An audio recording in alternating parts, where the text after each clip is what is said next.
ஒரு வீட்டில் அண்ணன் தம்பி 2 பேர் இருக்காங்க. 2 பேருமே ஒரே மாதிரியான சேலரியில் வேலை பார்த்துட்டு இருக்காங்க. அப்போ தம்பி பார்த்தீங்கன்னா ரொம்ப சிக்கனமாக இருப்பார், வெளியே போக மாட்டார், அவுட்டிங்லாம் எங்கேயும் போக மாட்டார், ரொம்ப பணத்தை சேவ் பண்ணிட்டு இருக்காரு. பட் அண்ணன் அப்படி கிடையாது. நல்லா தாராளமாக செலவு பண்ணுவார், நல்லா வெளியெல்லாம் போவார், நல்லா ஊர் சுற்றுவார். ஆனால் ஒரு 8 வருஷத்துக்கு அப்புறம் பார்த்தோம்னா அண்ணன் பெரிய வீடு, காரு, பைக்கு அப்படின்னு சொல்லிட்டு நல்லா செட்டில் ஆயிடுறாரு. தம்பி அப்படி கிடையாது, ஒரு ஆவரேஜ் நிலைமையில தான் இருக்காரு. இது எப்படி? இதில் பார்த்தோம் தம்பி சேவ் பண்ணுறாருன்னு. எந்த அளவுக்கு சேவ் பண்ணுறாருன்னா, தன்னுடைய வருமானத்தில் பாதி அமௌண்ட்டை எடுத்து சேவ் பண்ணிடுவார். எங்கேயும் வெளியே போக மாட்டார். அத்தியாவசிய செலவை தவிர வேறு எந்த செலவும் பார்க்கவே மாட்டார். அண்ணன் அப்படி கிடையாது. நல்லா அவுட்டிங் போவார், பைக்கு வாங்குறாரு, அந்த பைக்கு இஎம்ஐயில் வாங்குறாரு, நல்ல ட்ரெஸ்லாம் நீட்டாக எடுத்து போடுவார், நல்லா காஸ்ட்லியாக. அப்புறம் நைட்டு வீட்டுக்கு வரப்போ லேட் ஆயிரும். இதனால் வீட்டில் எப்போவுமே சண்டை வந்துக்கிட்டே இருக்கும். அப்பா அம்மா வந்து திட்டிகிட்டே இருப்பாங்க அண்ணனை. பட் தம்பி பாரு எப்படி இருக்கான், அவனை மாட்டம் இரு, இல்லைன்னா லைஃப்பில் ரொம்ப வீணாக போயிடுவேன் அப்படிங்கிற மாதிரி திட்டிகிட்டே இருக்காங்க. ஆனால் 8 வருஷம் கழிச்சு தான் தெரியுது, அண்ணன் வந்து ஒரு பெரிய வீடு இதெல்லாம் வாங்கிடுறாரு. அப்போ தான் தம்பி கேட்குறாப்புல, எப்படின்னா நான் தான் ரொம்ப செலவு பண்ணாமல் சேமித்து வச்சுருந்தேன், நீ வந்து பைக்கு வாங்கின, ட்ரெஸ்ஸெல்லாம் வாங்கின, உன்கிட்ட காசே கிடையாது, நீ எல்லாமே செலவு பண்ணிட்ட, நல்லா ஊர் சுற்றின, பட் என்ன உன்னால் மட்டும் எப்படி இந்த லைஃப்பில் சக்ஸஸ் ஆக முடிஞ்சுச்சு அப்படிங்கிற மாதிரி தம்பி வந்து அண்ணனை பார்த்து கேட்குறாப்புல. அப்போ தான் அண்ணன் சொல்கிறாரு, நான் பைக் வாங்கினேன், பட் நான் வந்து ஊர் சுற்றுறதுக்காக இல்லை, நான் ரியல் எஸ்டேட் ட்ரை பண்ணிகிட்டு இருந்தேன், அதுக்காக எனக்கு பைக் வந்து அத்தியாவசியமாக இருந்துச்சு. அதே மாதிரி நீட்டாக ட்ரெஸ் வாங்குறேன் அப்படின்னா நான் வந்து பந்தாவுக்காக கிடையாது, கிளைண்ட்டை அப்ரோச் பண்ணுறதுக்கு ஈஸியாக இருக்கும் அப்படிங்கிறதுக்காக தான். நான் வந்து பணத்தை சேவ் பண்ணல, கரெக்டு தான், ஆனால் பணத்தை கரெக்டான பிளான் பண்ணி இன்வெஸ்ட் பண்ணினேன், எனக்கு தேவைப்பட்டதை சரியாக செஞ்சுக்கிட்டேன், அவ்வளோதான் அப்படின்னு அண்ணன் சொல்கிறாப்புல. இந்த ஸ்டோரியில் பார்த்தோம்னா தம்பி பணத்தை சேவ் பண்ணார், அண்ணன் பணத்தை வேலை செய்ய வச்சார். இதுதான் 2 பேத்துக்குள்ள டிஃப்ரெண்ட்டு. சரி, இப்போ எப்படி பிளான் பண்ணி நம்ம மேனேஜ் பண்ணுறது வாங்க பார்க்கலாம். ஃபஸ்ட்டு ஒன்று, பணத்தை சேமித்தா மட்டும் போதாது. ஏன்?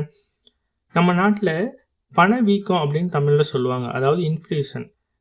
அதோட ரேட்டிங் என்னன்னு பார்த்தீங்கன்னா 6% வருது. அதாவது ஒரு எக்ஸாம்பிள் சொல்லணும் அப்படின்னா, நம்மக்கிட்ட ஒரு பணம் ஒரு ₹100 இருக்குது அப்படின்னா, ₹100 நம்ம கையிலேயே வச்சுருந்தோம்னா அது அடுத்த வருஷம் ₹94 தான் அதோட மதிப்பு இருக்கும். அப்போ கையில் வச்சுருக்கேன் வேணாம், பேங்க்கில் போடலாமேனா தாராளமாக போடலாம். அங்கே என்ன பிரச்சனை அப்படின்னா, அங்கே கொடுக்குற இன்ட்ரெஸ்ட்டே 6.5 அந்த ரேஞ்ச் தான் கொடுக்குறாங்க. நம்ம பேங்க்கில் போட்டாலும் பணத்தோட மதிப்பு மாறாது, அதாவது குறையாது, ரிப்பேர்ஸ் ஆகாது, பட் அதிகமாகவும் ஆகாது. அதாவது பணம் ₹100 போட்டோம்னா அடுத்த வருஷம் ₹100 தான் இருக்கும், அதுக்கு அடுத்த வருஷம் ₹100 தான் இருக்கும். அதனால் பணத்தை கரெக்டாக பிளான் பண்ணி இன்வெஸ்ட் பண்ணணும், அதை வளர்ச்சி அடைய வைக்கணும். அது எப்படின்னு பார்ப்போம்.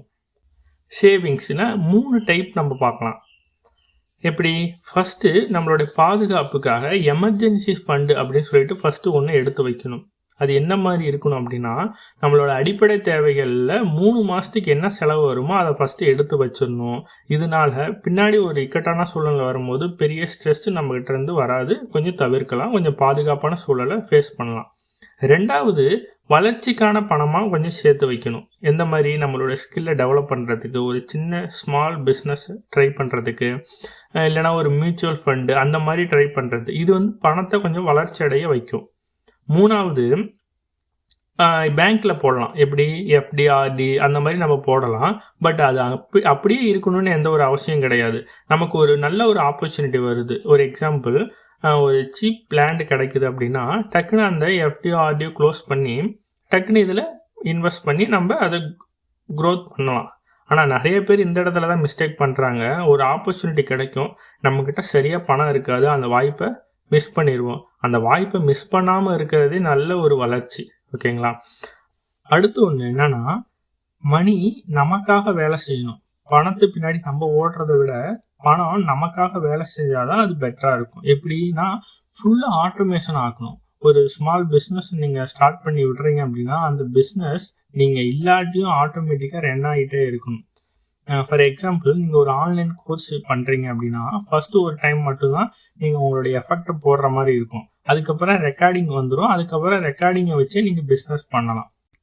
அடுத்து ஒன்று, ரிஸ்க் மேனேஜ்மெண்ட், அதாவது நம்மளால எவ்வளோ முடியும், நம்மளோட கெப்பாசிட்டி எவ்வளோ ரிஸ்க் எடுக்க முடியும்னு ஃபஸ்ட்டு கால்குலேட் பண்ணணும். அதுக்கேற்ற மாதிரி ரிஸ்க் எடுக்கணும்.